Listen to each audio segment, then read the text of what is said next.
वेद बातमीचा, लढा सत्याचा, निर्भीड पत्रकारितेचा, राजकारणातील महत्त्वाच्या बातम्यांच्या अपडेटसाठी आजच आपल्या YouTube. नमस्कार, आपण पाहत आहात वेद बातमीचा. पिंपरी लौकीत मोकाट कुत्र्यांचा धुमाकूळ, 5 मेंढ्या ठार, 4 गंभीर.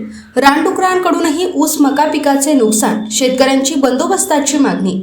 संगमनेर तालुक्यातील पिंपरी लौकी गावात मोकाट कुत्र्यांच्या टोळक्याने शेतकरी मेंढपाळ पोपटराव दातीर यांच्या मेंढ्यांवर दिवसाढवळ्या हल्ला केला. या हल्ल्यात 5 मेंढ्या ठार झाल्या असून 4 मेंढ्या गंभीर जखमी आहेत. त्यामुळे शेतकऱ्याचे मोठे आर्थिक नुकसान झाले आहेत. गावात 10 ते 15 मोकाट कुत्र्यांचे टोळके फिरत असून पाळीव जनावरांसह नागरिक आणि शाळकरी मुलांच्या सुरक्षेचा प्रश्न निर्माण झाला आहे. बिबट्याच्या दहशतीत भर म्हणून मोकाट कुत्र्यांमुळेही ग्रामस्थांमध्ये भीतीचे वातावरण आहे. दरम्यान पिंपरी लौकी परिसरात रानडुकरांचाही मोठ्या प्रमाणावर वावर वाढला आहे. पोनाडी रोड ते दरा तसेच पिंपरी फाटा गीतेवस्ती परिसरात गेल्या महिनाभरापासून रानडुकरांनी ऊस आणि मका पिकाचे मोठे नुकसान केले आहे.